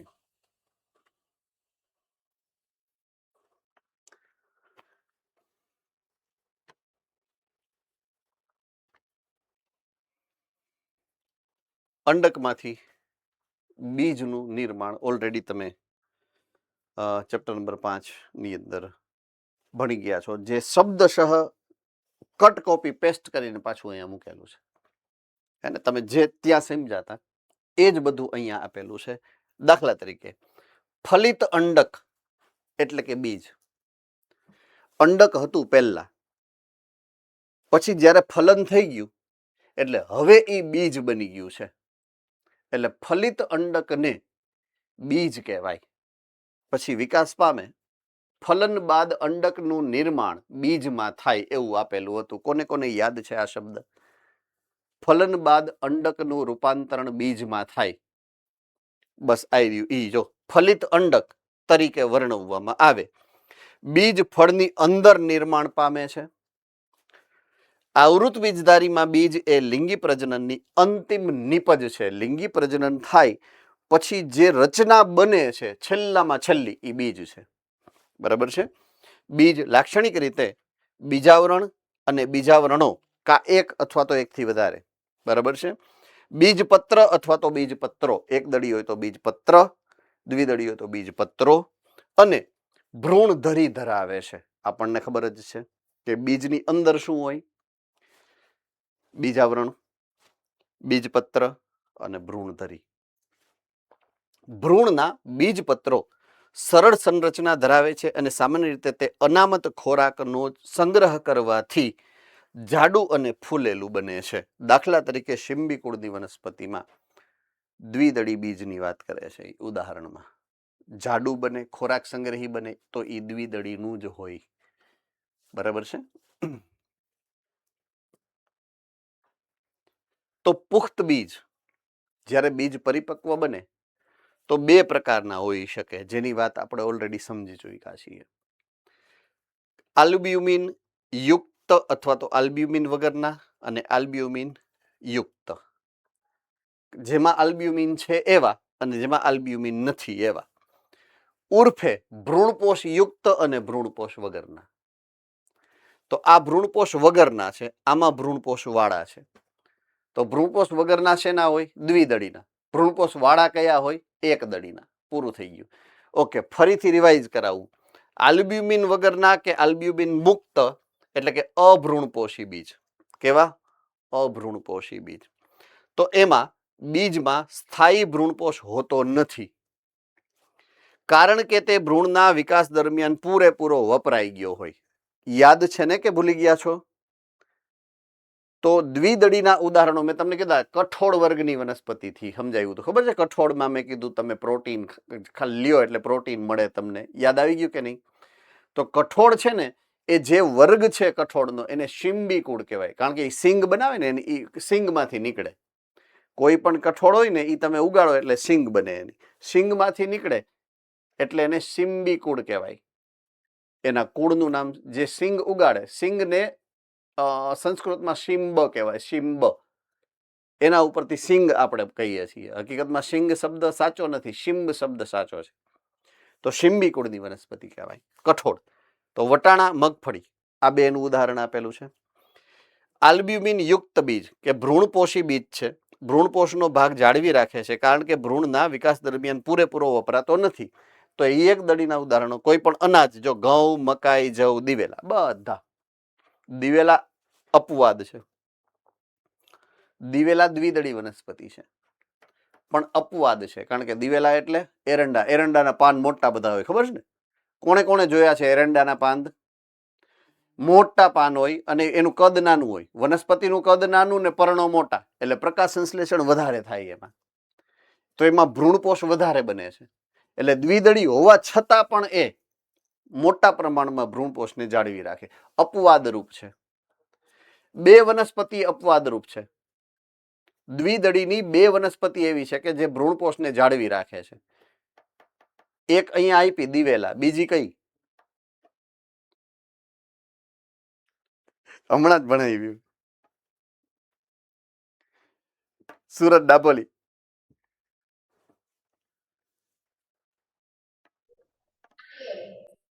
Sorry, excellent, good. નાળિયેર દ્વિદળી વનસ્પતિ છે, ભ્રૂણપોષને જાળવી રાખે છે. તો નાળિયેરીની દિવેલા આ બે એવી વનસ્પતિ છે કે જે દ્વિદળી પણ છે અને ભ્રૂણપોષી પણ છે. બે અપવાદ છે. નીટ માટે ઇમ્પોર્ટન્ટ, મોસ્ટ ઇમ્પોર્ટન્ટ પોઈન્ટ છે. બરાબર છે, એટલે રિવાઇઝ કરાવી, યાદ કરાવી અને તમને સમજાવ્યો છે.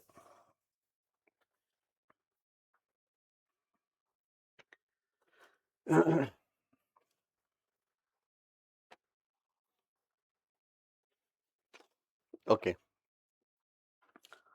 હવે એક બીજું જેને કહેવાય ને કે મુદ્દો. 4 વાગી ગયા. એક સ્લાઇડ છે, જો તમને કઈ વાંધો ન હોય 2 મિનિટ તમારી લઉં તો. બરાબર છે.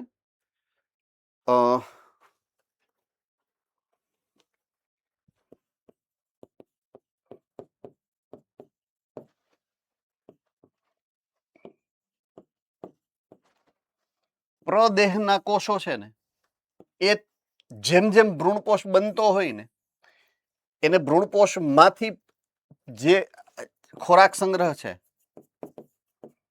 અથવા તો પોષણ છે, બરાબર છે, એ આવે ક્યાંથી? તો કે આમાંથી, પ્રદેહના કોષોમાંથી. એટલે કાં તો બીજની અંદર પ્રદેહ હોય અને કાં તો ભ્રૂણપોષ હોય. હવે જ્યારે અંડક હશે ને,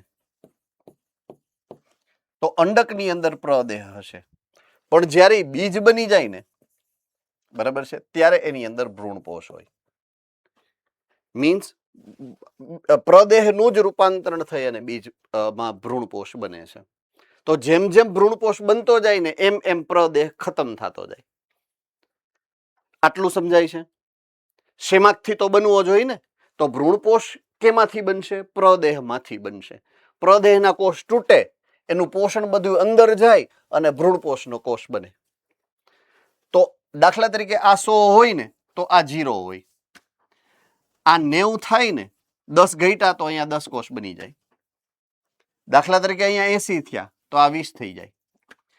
આ 90 થયા તો આ 10 થાય. આ 10 થાય તો આ 90 થાય. આ 100 થઈ ગયા, સોરી, આ 0 થઈ ગયા તો આ 100 થઈ જાય. આને 100 કરવા માટે આને 0 થવું પડે. अब समझ में आ रही है बात? પણ અમુક વખતે અમુક ઉદાહરણો એવા છે કે જેમાં બીજ બની જાય તોય પ્રદેહ પડ્યો હોય. એનું ઉદાહરણ ક્યારેક કેટલાક બીજમાં, દાખલા તરીકે કાળા મરી, બ્લેક પેપર, કાળા મરી, આપણા ઘરના રસોડામાં હોય કાળા મરી અને બીટ, આ બે વનસ્પતિઓ. નીટનો પ્રશ્ન છે એટલે મેં કીધું તું હું 5 મિનિટ લઈશ. મોસ્ટ ઇમ્પોર્ટન્ટ પ્રશ્ન છે. કાળા મરી અને બીટ, આ બે વનસ્પતિ એવી છે કે જેમાં પ્રદેહનો ભાગ બીજ બની ગયું હોય ને તોય હોય એની અંદર. પ્રદેહ ચીર લગ્ન સ્વરૂપે, ચીર લગ્નનો અર્થ છે લાંબા સમય સુધી જળવાવું. અને ચીર લગ્ન, ચીર એટલે લાંબુ, લગ્ન એટલે જળવાવું, લાંબા સમય સુધી જળવાઈને રીએ. તો પ્રદેહ પણ હોય અને ભ્રૂણપોષ પણ બને, બેય હોય. એટલે પ્રદેહનો જથ્થો મોટો હોય, ભ્રૂણપોષ બની જાય ને તોય વધે છે. તો એવા બે ઉદાહરણ અહીંયા રાખ્યા છે, કાળા મરી અને બીટ. હવે એ જે જથ્થો પડ્યો રહે એને કહેવાય શું? તો કે બીજ દેહ શેષ. જુઓ તો મળી ગયું તમને આ શબ્દ બુકની અંદર. બીજ દેહ શેષ કહેવાય. તો બીજ દેહ શેષના બે ઉદાહરણો છે, કાળા મરી અને બીટ. બીજ દેહ શેષના બે ઉદાહરણો છે, કાળા મરી અને બીટ. આ બે ઉદાહરણો છે. અંડક આવરણ સખત બને અને બીજાવરણ બની જાય. અંડકની ફરતે પેલા અંડક આવરણ હતા, જે બીજ બની ગયું તો બીજ આવરણ, બીજાવરણ બની જાય. અંડકની ફરતે અંડક છિદ્ર હતું, બીજ બની ગયું, બીજ છિદ્ર બની ગયું. બરાબર છે? પૂરું.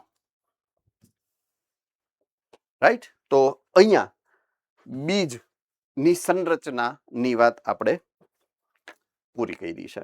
બીજની ફરતે જે ઓવરી તો ખબર પડે ને, બીજાશય એ ફળ બનાવી નાખે. બરાબર? Okay. Yes, Tarsali Baroda. Sir એક બારનો ડાઉટ હતો, પૂછી હા, શકું બોલો છું? બોલો બેટા, કોઈ વાંધો નહીં.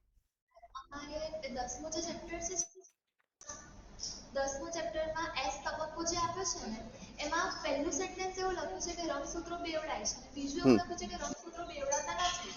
તો એનો મતલબ શું, કે રંગસૂત્રોની બદલાય છે કે નથી બદલાતા?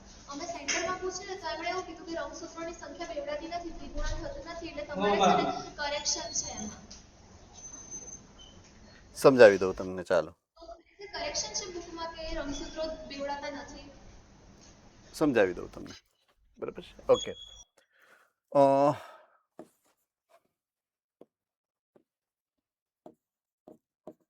G1 S G2 અને M.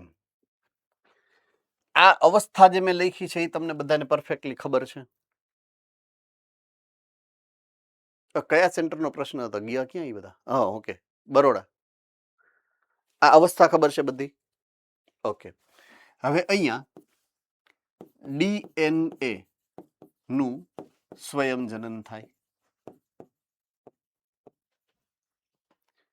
એનો મતલબ છે તમે જે કહો છો કે રંગસૂત્ર બેવડાય ઈ આ.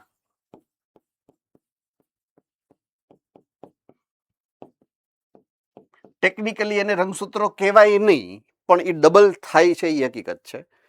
બરાબર છે? હવે એમ તબક્કા બે પ્રકારના હોઈ શકે. કાં તો સમભાજન થાય અને કાં અર્ધીકરણ થાય. પણ સંભાજન થાય કે અર્ધીકરણ થાય ઈ અહીંયા નક્કી થાય, અહીંયા નહીં. એટલે સંભાજન થાય ને તોય આ ઘટના તો બને જ, અને અર્ધીકરણ થાય ને તોય આ ઘટનાને બનવું ફરજિયાત છે. એ પછી જ થાય. સમજાય છે કે નહીં હું જે કહેવા માંગુ છું એ? એટલે રંગસૂત્ર બેવડાવવું અથવા તો DNA નું સ્વયંજનન અર્ધીકરણમાં પણ થાય છે અને સમભાજનમાં પણ થાય છે. રેડી? ઓકે. હવે હજી 2 મિનિટ મને આપો.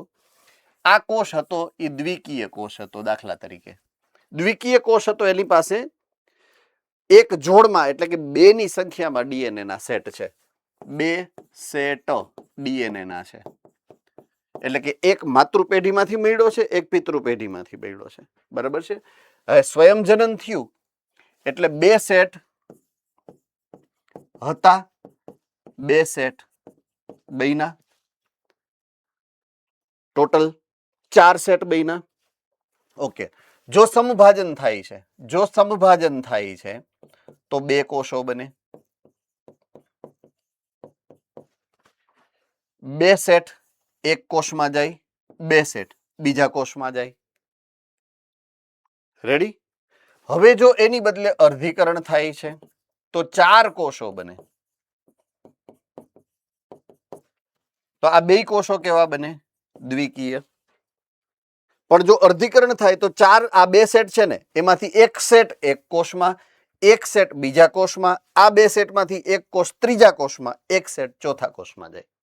4 ને એક સેટ બને. એટલે આ એકકીય કોષ બને, 4 બને. સમજાઈ ગયું છે? એટલે હવે તમે જે સ્ટેટમેન્ટ વાંચતા હશો એ સ્ટેટમેન્ટને એ પ્રમાણે જોઈ એનાલાઇઝ કરી અને સમજવાનો પ્રયત્ન કરજો. મને ખબર નથી તમે કયા સ્ટેપની વાત કરો છો. છતાં ન સમજાય તો નેક્સ્ટ જે આપણે લેક્ચર આવશે એમાં ફરી પાછું પૂછી લેજો. ડન છે? All right, fine. I will see you. Take care.